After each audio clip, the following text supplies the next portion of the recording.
Welcome back, everybody, to another deep dive. We are going to get into something maybe not the most, exciting thing at first glance. It's insurance planning. Right. It But is important. it really is. And this one is particularly focused on women and all the unique sort of challenges and also opportunities that are sort of coming up and have been in this space. And we're going to look at some data from John Hancock. They've put together a really nice advisor guide that has all kinds of interesting statistics and things to think about. Yeah, it's actually really interesting. So let's just dive right in. I'm curious, like right off the bat, one of the things that jumped out at me is that over 75% of women actually rely on financial professionals to, help them with investments. I mean, that kind of flies in the face of that whole stereotype that women aren't as financially savvy, right? Yeah, it's a good point, and I think it is interesting, right? Like I was a little surprised by that too. Yeah.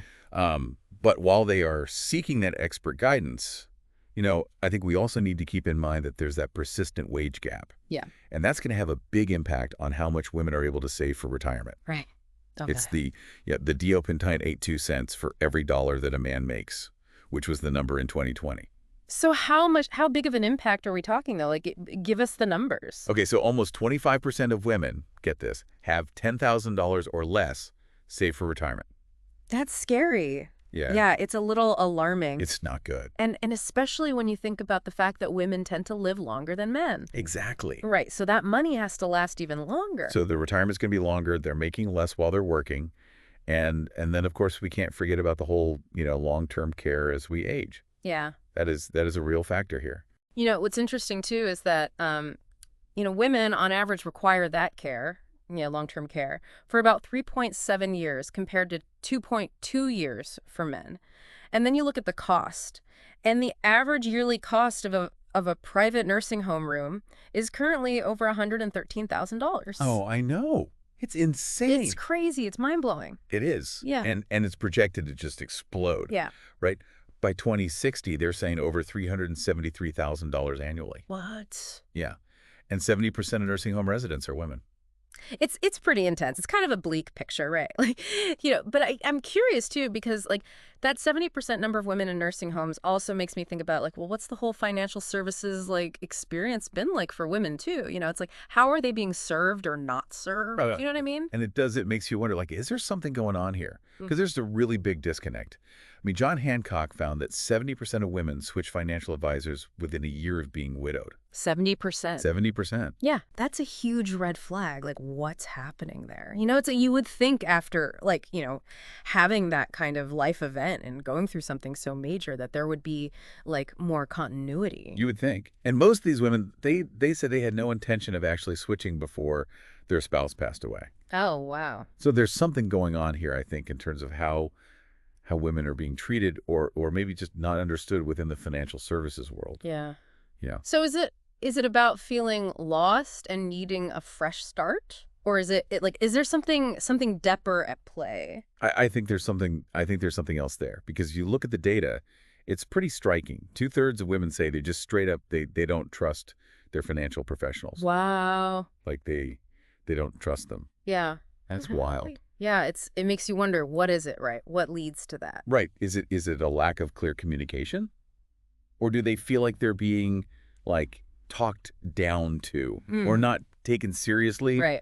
What is it? Or is it a combo, all of the above? Yeah. I mean, it can't just be a few bad apples, right? Right. 2/3 of women feeling this way, that suggests a systemic issue. Yeah, for sure. And this is all happening too, right, as women are poised to inherit this huge chunk of wealth. Wait. It's oh, great timing. Yeah, by 2030, women are going to control a pretty big chunk of the $30 trillion in assets that baby boomers have right now. Wow. It's a massive wealth transfer.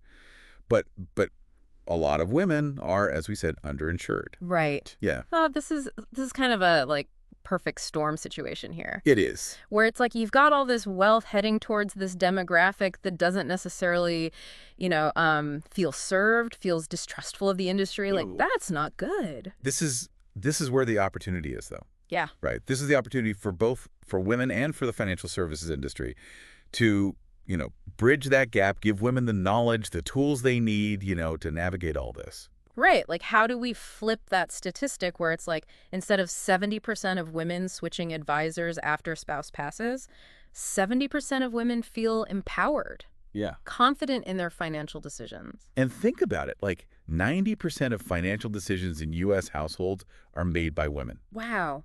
90%, that's a lot. That's a lot. Okay, so it's really important they understand this stuff. Oh, absolutely. Like what insurance is, how it fits into their overall financial picture. Yeah, it's not just about protecting loved ones. Yeah. It's about protecting yourself. Yeah. Right?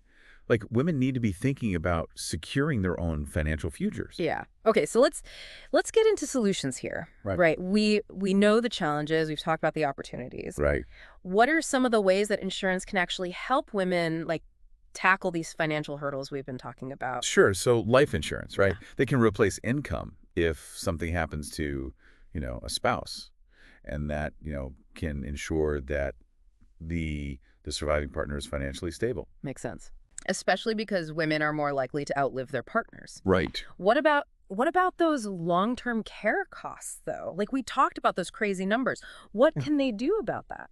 Well, long-term care insurance is really important, especially for women. It can help cover those costs, right? Like if you have to go into a nursing home, an assisted living facility, even in home care, Yeah. it gives you peace of mind knowing that you're not going to have to drain your retirement savings to pay for your care. That peace of mind is huge, too. It is. It is. I mean, we mentioned earlier that women earn less on average and a lot of times take career breaks for family. Right.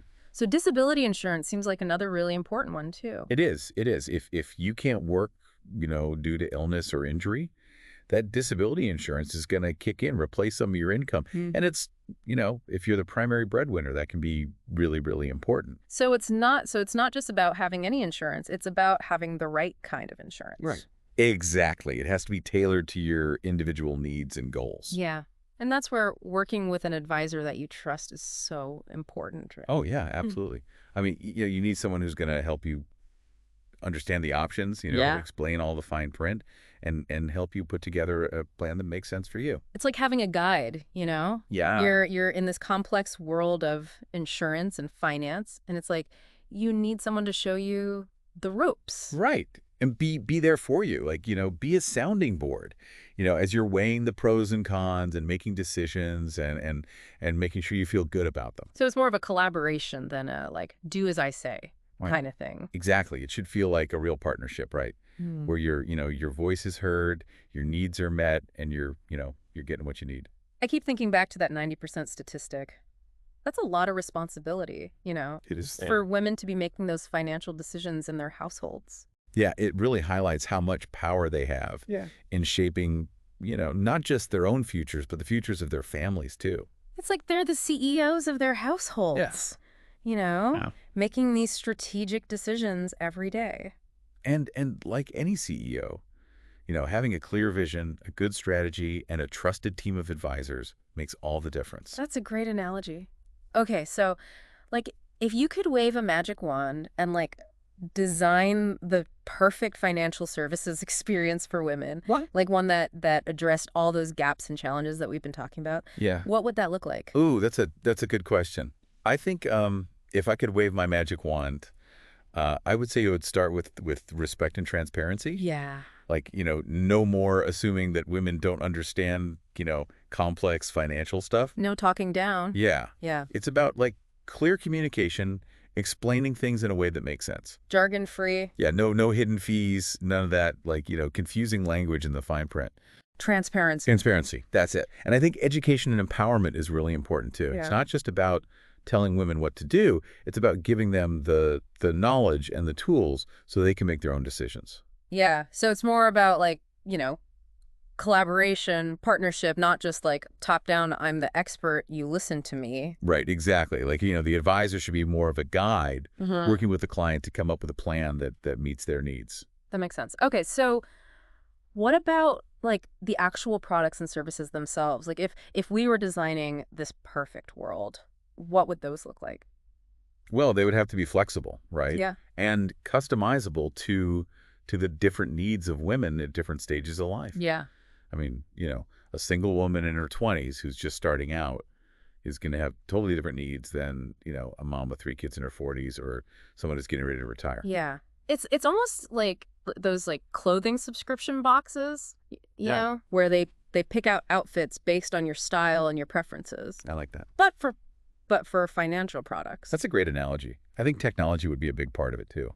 Imagine having like a dashboard where you could track your investments, your insurance policies, your progress towards your goals, all in one place. Yeah, like a command center, but like user-friendly, not like scary. Yeah, and maybe some interactive tools, calculators, things that could help you kind of model different scenarios and see, like, okay, what if I do this? What happens? Yeah. What are my options? Right, right. Cool. And I think ongoing support is huge. Maybe regular check-ins with your advisor, educational workshops, even like online communities where women can connect with each other, and share their experiences. That community aspect is so important. It's like you're not alone in this. Yeah. We're all figuring this out together. Totally. This is a journey. Yeah. Wow, this has been a really insightful deep dive. It has been. I feel like we covered a lot. We talked about the challenges, the opportunities, and hopefully we've given our listeners some things to think about. Right. I hope so. So if you had to boil it all down, what would be like the one key takeaway you want people to walk away with today? I think the biggest thing is knowledge is power. Yeah. The more you know about this stuff, the better decisions you're going to make. Right. And knowing is only half the battle, right? Right. Like, yeah. What are some things people can do to actually take action? Well, I think first, take some time to think about, like, what are your goals? What are your concerns?